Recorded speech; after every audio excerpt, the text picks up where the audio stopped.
Hello students, कैसे हैं आप? ठीक हैं, वेरी गुड। स्टूडेंट्स, इसके प्रीवियस क्लास में आपने देखा कि एंगुलर वेलोसिटी पर बेस्ड न्यूमेरिकल हमने डिस्कस किया।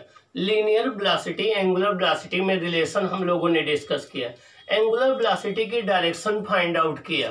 अब हम देखेंगे कि जब भी कोई पार्टिकल यूनिफॉर्म सर्कुलर मोशन में होगा, जब भी कोई पार्टिकल यूनिफॉर्म सर्कुलर मोशन में होगा तो उसमें चेंज इन लीनियर वेलोसिटी का मैग्नीट्यूड क्या होगा। मींस उसकी लीनियर वेलोसिटी जो है, जब वो थीटा एंगल रोटेट कर जाएगा तो उसकी चेंज इन वेलोसिटी का मैग्नीट्यूड क्या होगा, उसकी डायरेक्शन क्या होगी। अब हम देखें चेंज इन वेलोसिटी का मैग्नीट्यूड क्या होगा, डायरेक्शन क्या होगी। आइए हम डिस्कस करते हैं change in velocity in circular motion. Circular motion में अब हम देखेंगे चेंज इन वेलोसिटी का मैग्नीट्यूड क्या होगा।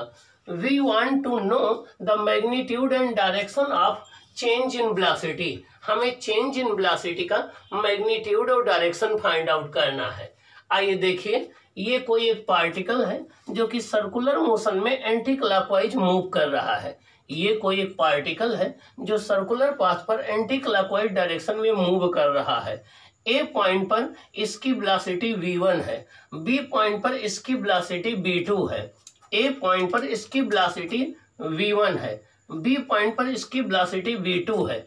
ए पॉइंट पर पोजीशन वेक्टर r1 है, बी पॉइंट पर पोजीशन वेक्टर r2 है। Position vector theta angle rotate कर गया। अब जब भी दो परपेंडिकुलर वेक्टर हों, जब भी दो परपेंडिकुलर वेक्टर हों, उनमें से अगर एक वेक्टर थीटा एंगल रोटेट कर जाएगा तो दूसरा वेक्टर भी थीटा एंगल रोटेट कर जाएगा। यहाँ पर r1 और v1 एक दूसरे के परपेंडिकुलर हैं। अगर r1 थीटा एंगल रोटेट कर जाएगा तो v1 भी थीटा एंगल रोटेट कर जाएगा, वो v2 हो जाएगा। अब हमें फाइंड आउट करना है delta v means v2 minus v1। देखिए v1 आपका ये है, ये आपका ए पॉइंट है, ये आपका ए पॉइंट है, ये v1 है। और v1 से अगर v2 को हम पीछे बढ़ाएंगे तो v1 v2 के बीच में वही एंगल होगा जो r1 r2 के बीच में है। अभी हमने बताया कि जब भी दो परपेंडिकुलर वेक्टर हो तो एक वेक्टर जितने एंगल रोटेट करता है दूसरा वेक्टर भी उतने एंगल रोटेट करता है। तो यहाँ पर r1 वेक्टर जो है v1 के परपेंडिकुलर है, तो जितना एंगल r1 रोटेट करेगा उतना एंगल ही v1 रोटेट करेगा।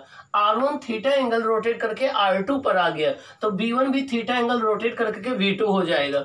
तो देखिए ये आपका वेक्टर v1 है, ये वेक्टर आपका v2 है, इनके बीच में एंगल थीटा है, इनके बीच में आपका एंगल थीटा है। ये आपका वेक्टर v1 है, ये वेक्टर v2 है, इनके बीच में एंगल थीटा है। अब हमें डेल्टा v फाइंड आउट करना है। डेल्टा v होता है चेंज इन वेलोसिटी। तो देखिए डेल्टा v होता है B final minus B initial. Final velocity v2 है, इनिशियल वेलोसिटी v1 है, तो v2 माइनस v1 हो जाएगा। इसको हम राइट कर सकते हैं v2 plus minus v1, means v1 की डायरेक्शन रिवर्स हो जाएगी। तो देखिए हमने क्या किया, v2 आपकी v2 की डायरेक्शन वही रहने दिया, v1 की हमने रिवर्स कर दिया। अब ये आपका v1 और v2 के बीच में एंगल थीटा है, तो v2 माइनस v1 के बीच में एंगल 180 माइनस थीटा होगा। तो ये जो एंगल आपका होगा ये आपका 180 माइनस थीटा होगा, ये आपका एंगल 180 माइनस थीटा होगा। क्या होगा, 180 माइनस थीटा होगा। और v1 और v2 के मैग्नीट्यूड आपके सेम है, v1 v2 के मैग्नीट्यूड सेम है, ये टोटल एंगल 180 माइनस थीटा होगा। ये अब आपका ये v2 वेक्टर हो गया, ये माइनस v1 हो गया, ये पैरेललोग्राम की दो साइड है, तो इनका रिजल्टेंट डेल्टा v जो आएगा उसकी डायरेक्शन ये होगी। डेल्टा v वेक्टर हो जाएगा v2 minus v1। Delta v का देखिए कितना एंगल है, फाई एंगल है, किससे, v1 से। डेल्टा v का कितना एंगल है, फाई एंगल है, किस डायरेक्शन से, v1 की डायरेक्शन से। तो इसका एंगल फाई बन रहा चेंज इन वेलोसिटी का। आइए देखते हैं, तो delta v equal to v2 minus v1, तो v2 प्लस माइनस v1 हो जाएगा। यूनिफॉर्म सर्कुलर मोशन है तो स्पीड तो सेम रहेगी, तो mod v1 equal to mod v2 equal to v रहेगा।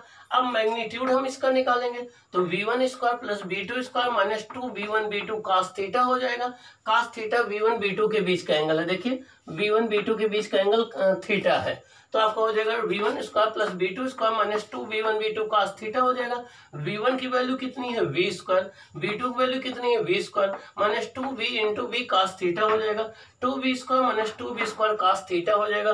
2v स्क्वायर कॉमन ले लेंगे, 1 माइनस cos थीटा आ जाएगा। तो delta v equal to 2v square 1 minus cos theta की वैल्यू होती है 1 minus 2 sine square theta by 2। तो हो जाएगा 1 minus 2 sine square theta by 2, 1 से 1 कैंसिल हो जाएगा, यह आ जाएगा 2v square into 2 sine square theta by 2। तो डेल्टा v आ जाएगा 2v साइन थीटा बाई 2। क्या आ जाएगा? डेल्टा v आ जाएगा 2v साइन थीटा बाई 2।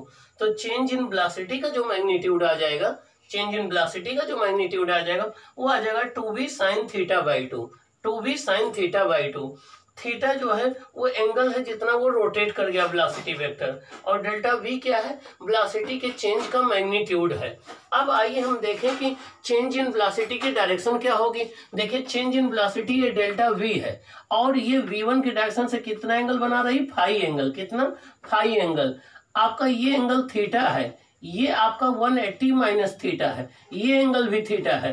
तो ये एंगल अगर हम फाई फाइंड आउट करेंगे तो देखिए ये फाई हो जाएगा 180 माइनस थीटा अपॉन 2, या 90 माइनस थीटा अपॉन 2 हो जाएगा। क्या? 90 माइनस थीटा अपॉन 2। तो ये आपकी डायरेक्शन हो जाएगी चेंज इन वेलोसिटी की। और v इक्वल टू हमें पता है कि r ओमेगा होता है, v equal to r omega होता है। तो चेंज इन वेलोसिटी का मैग्नीट्यूड हो जाएगा delta v equal to 2r omega sine theta by 2।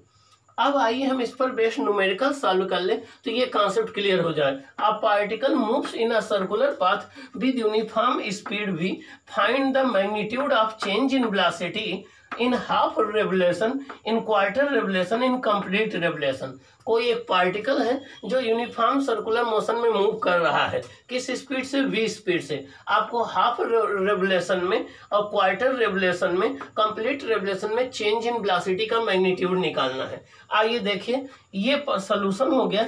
ये पार्टिकल a पर है, इसकी वेलोसिटी v1 है। हाफ रोटेशन ये जो कंप्लीट करेगा यहाँ पॉइंट b पर आएगा तो कितना एंगल वेलोसिटी वेक्टर रोटेट कर जाएगा?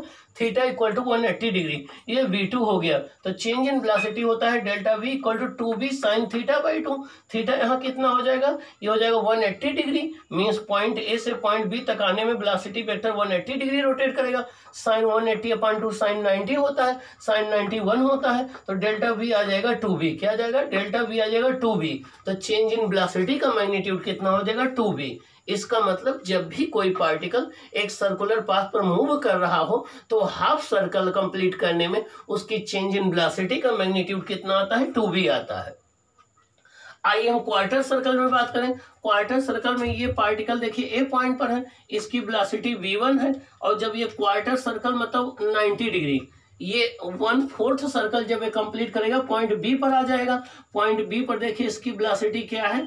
v2 है, और एंगल कितना रोटेट कर गया वेलोसिटी वेक्टर? 90 डिग्री। तो चेंज इन वेलोसिटी का जब मैग्नीट्यूड आप निकालेंगे तो डेल्टा v होता है 2v sine theta by 2। Theta कितना है? 90 अपॉन 2, 2v साइन 45, साइन 45 वाली होती है 1 अपॉन रूट 2। तो 2, ये 2 को लिख सकते हैं √2 इंटू √2 इंटू v अपॉन √2।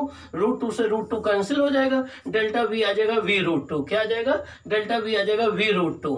इसका मतलब ये हो गया सर्कुलर पाथ पर जब भी कोई पार्टिकल यूनिफॉर्म सर्कुलर मोशन में एक क्वार्टर सर्कल कंप्लीट कर लेगा तो चेंज इन वेलोसिटी का जो मैग्नीट्यूड आएगा v√2 आ जाएगा। क्या आ जाएगा? v√2 आ जाएगा। आइए अब हम एक कंप्लीट सर्कल की बात करें तो एक कंप्लीट सर्कल अगर वो कर लेगा तो एक कंप्लीट सर्कल में कितना एंगल रोटेट करेगा? 360 डिग्री। तो चेंज इन वेलोसिटी आ जाएगा 2v साइन 360 अपॉन 2।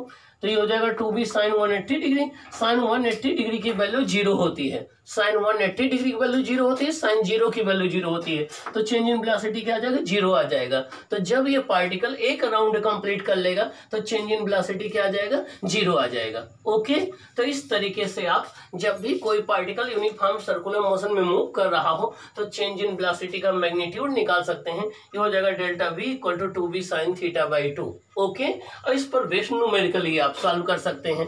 अब हम देखेंगे टाइम पीरियड क्या होती है, फ्रीक्वेंसी क्या होती है, सेंटीपिटल एक्सेलेरेशन क्या होता है, इसका डिस्कशन हम लोग करेंगे। ओके।